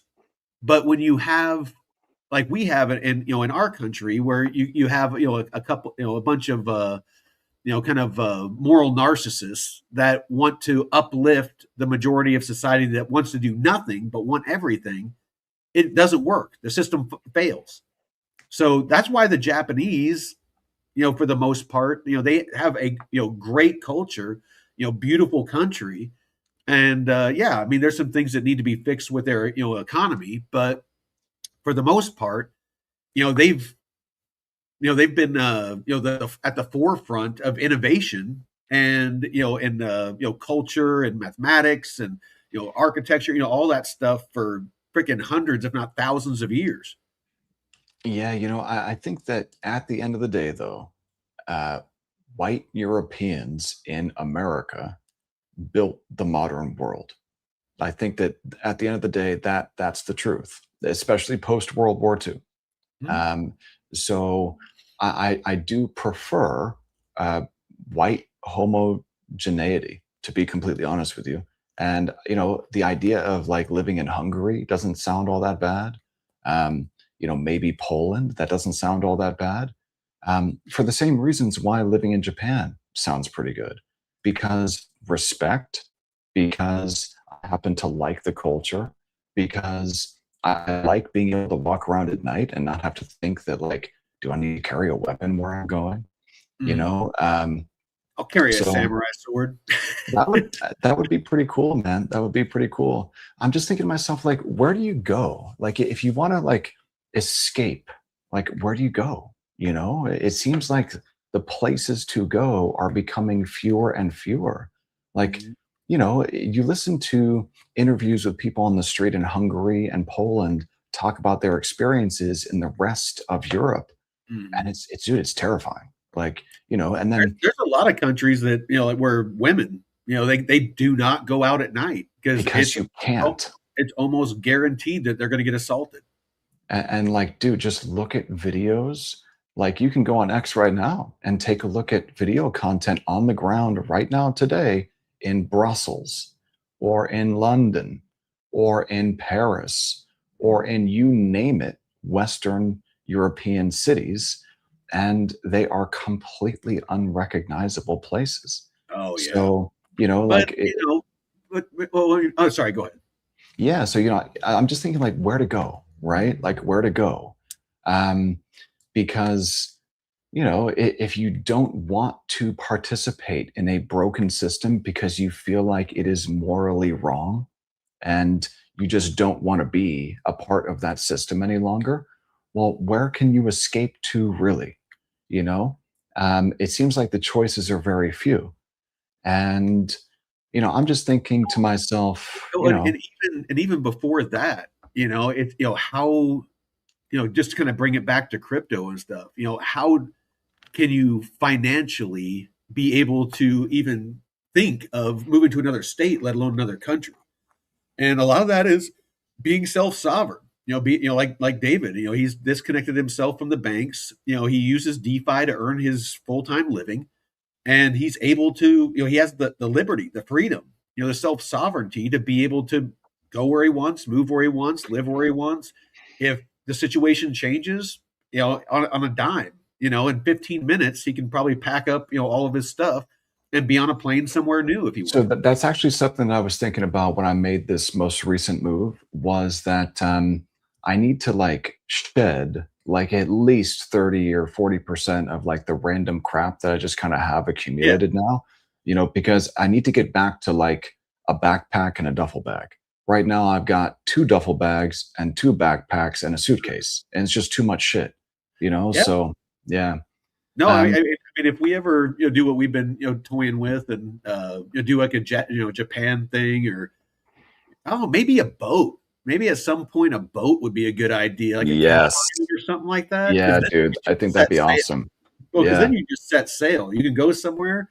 With Starlink, I mean, you could freaking, we could do the show from anywhere in the world, and just we get tired of some place, just raise anchor and go to the next place.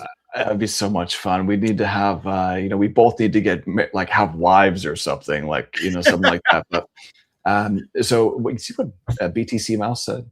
Still Yeah, believe in ethnic homogeneity, which means, jokes aside, they're literally racist.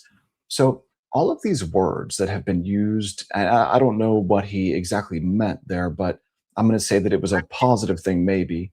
I, I'm And I'm guessing he's talking about the Japanese. right, right. And so, but here's my point though.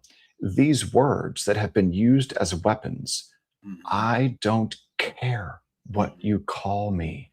I don't. And No, call me a racist, one call wanting me whatever. wanting to have your country not invaded and destroyed is not racist. No. Wanting people to come to your country, be respectful of your culture, integrate into your culture, not force theirs upon you. That's not racist. That's respectful. It's you don't leave a country for a better opportunity and then try to turn the place into the place that you left because it's a shithole or it's war torn or there isn't any opportunities. Obviously, your culture failed you, and that's why you went to that new place. You integrate into that culture. And that's what people used to do when they went to America and went to Europe and went to Japan and other places. Is they integrated into that culture because that culture had built a better system. It's logic. It's not racist. It's not anything else. And I don't know if that's what you meant, BTC Mouse, but that's my logical take on it. It's not racist to want to preserve your culture. Yeah, It's and not racist to to want to improve your country, not let it be torn apart. yeah, and I'm reminded of the book 1984 and the way that language was twisted, in that book, by Big Brother to change the way that people thought about everything. You know, freedom is tyranny and violence is peace. And all this double speak. Mm. When I look at a lot of the words that are used a lot today, like racist or bigot or Islamophobe, like, dude, honestly, when I think about this stuff, Mike, like you call me a racist, a bigot, an Islamophobe, those are my Thank you. greatest hits, dude. Like, Thank thank you. you. Like, yes, yes, check mark. Like, and dude, like, Basically, what you're telling me is that I think for myself and I pay attention to what's going on. right. And like none of these words mean anything. Like No. they're just used to try to get people to comply and Yeah. conform. It And it's meant like, to shame you into conforming. you see what he just said? My heritage is German on both sides. I don't think I get an opinion. You get an opinion. Brother, you get an opinion. You get an opinion, man. And, you don't have to conform or comply with this nonsense that has been shoved down our throats from the moment that we were all born. This stuff is older than us. Um, but not by much. You go back to World War II, And, dude, like, look at, if you want to radicalize yourself, all you got to do is play video content from pre World War II in European cities, or play video content from pre World War II in American cities, Mhm. and then compare that to what you see today. Or even you could go up to like the early or mid 1960s in Mhm. most of these places, especially after they were rebuilt after World War II.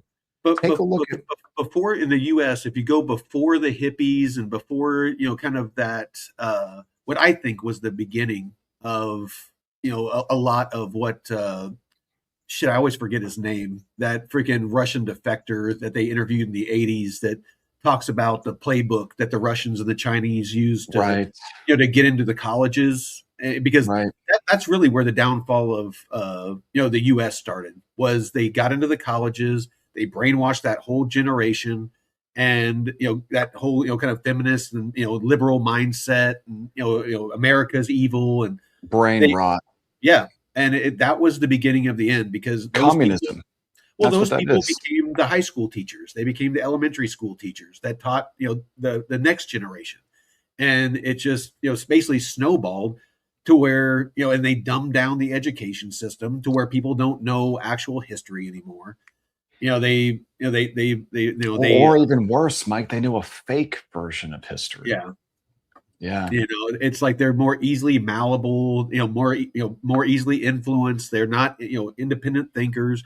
They took away a lot of the classes that taught, economics and, how government works, civics, and, all those things that, a lot of us were taught when we were kids. All that stuff went away. They basically, school is a machine to pump out drones so that we go to work, we obey, we listen to what they say, and we pump out taxes. You right. know, that's really what it boils down to. And that plays into what David was talking about, where if you look, pre all of that, people took pride in themselves when they went out in public. Men wore suits, women wore dresses. They conducted themselves respectfully. They used sir and ma'am. They respected their elders. They went to work, and it was shameful to people used it if they had to, but it was considered shameful to be on public assistance. Now it's almost like, look at me. People do TikToks and stuff that where they're going to the store and they're showing off their 4 or 5 shopping carts full of junk food and soda and all that crap that they're buying with EBT cards. It's a badge of honor now.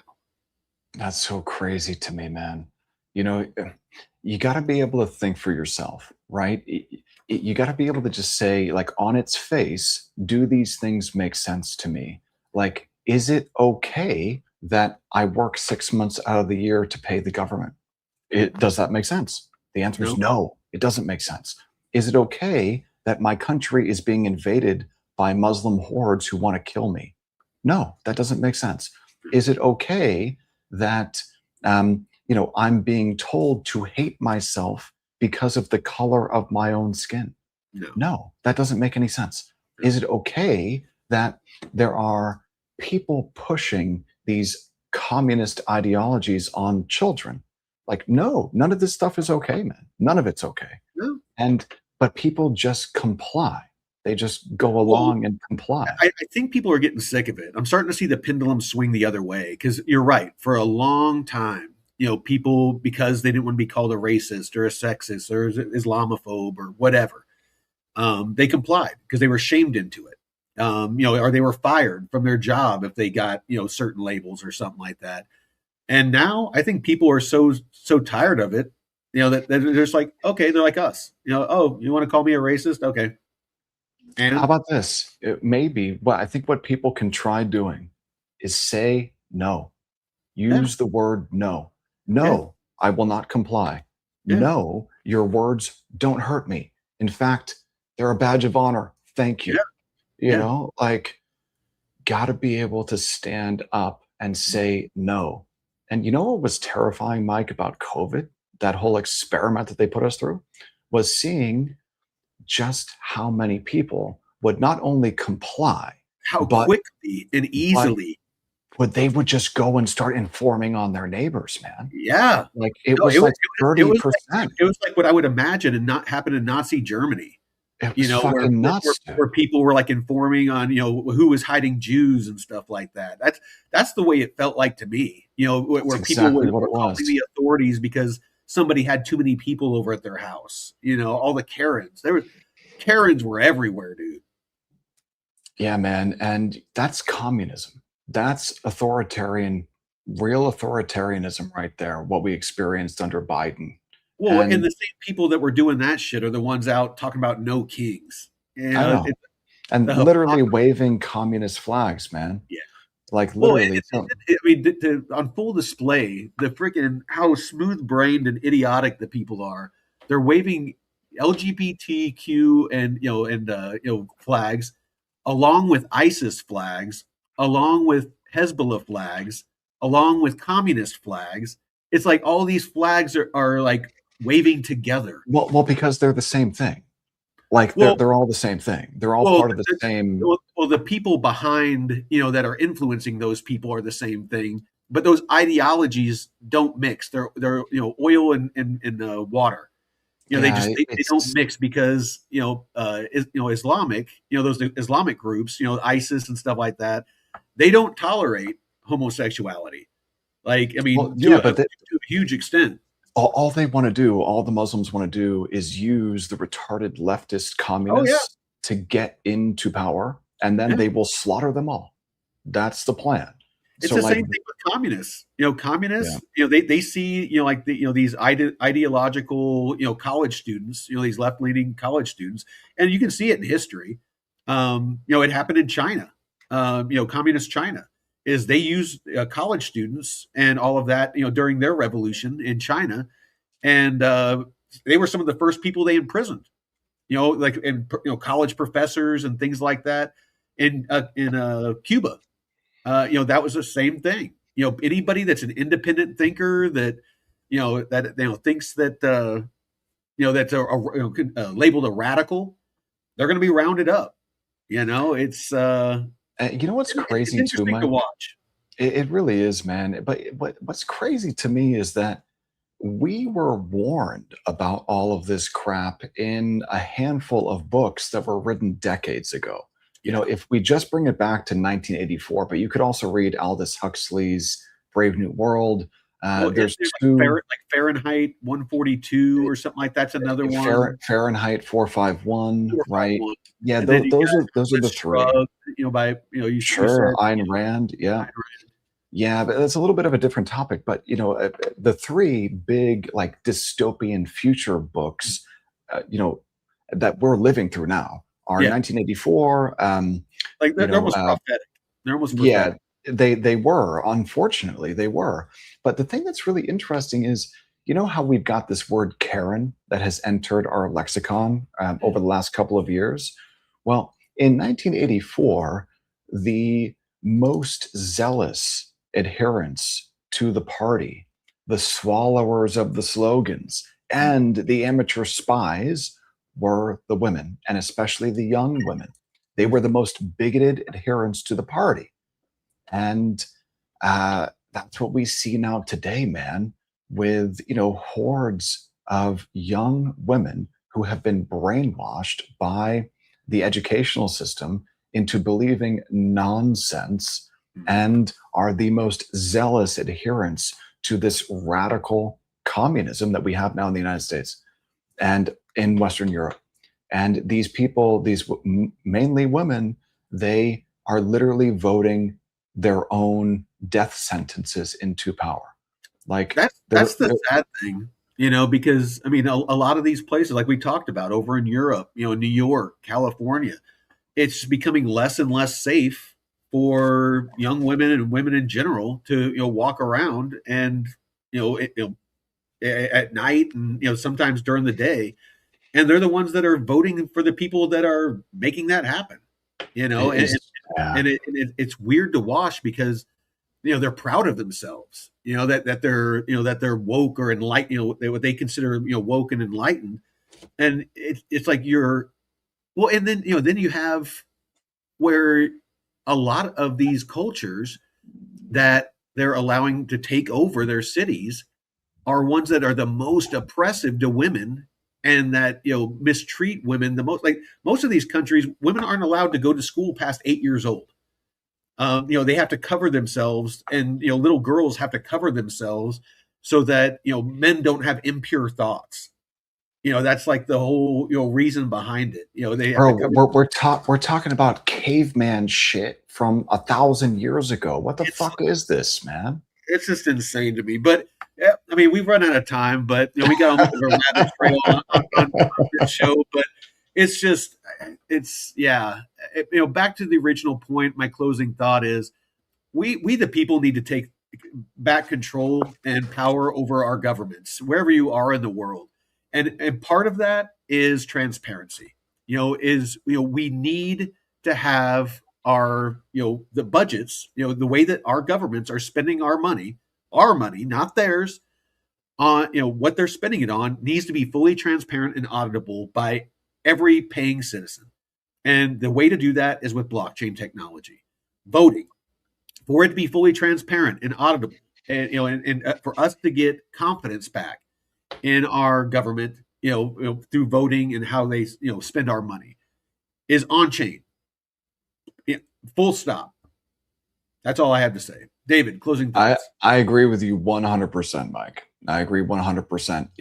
We need to verify, not trust. Can't trust these institutions ever again. Nope. Need to instead verify. And, I think that requires that American patriots vote into power in Congress officials who will represent us. Mhm. And that means people need to get out and vote, man. But if you don't believe that the voting system is real anymore, as I don't, I think it's complete bullshit. When I look at the 2020 election and I see that all of a sudden, like Biden got like 20 million more votes than the mean, it's like, dude, that's a statistical anomaly. And there were these There's no way anomalies. Biden got more It, votes it than Obama. was fucking bullshit. Like it was clearly fraudulent. Yeah. And it's just like, okay, well then our voting system's broken. Our elected officials don't represent us anymore and haven't for decades. We get taxed 6 months out of the year for nothing. We just had 20 million invaders come from God knows where.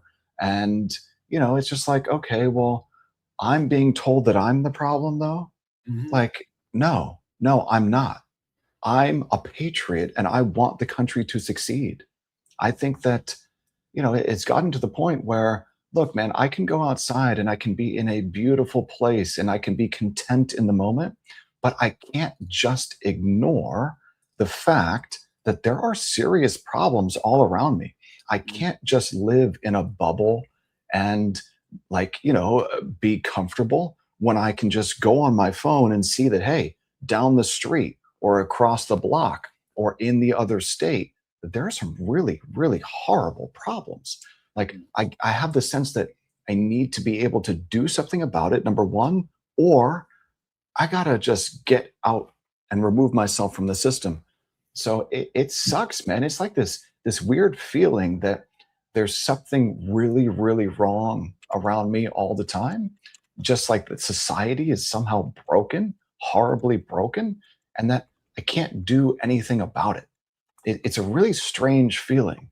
And, I think that for a lot of people, it would probably drive them to either disconnect and not care and, or like use substances maybe to like go into oblivion and not think about it.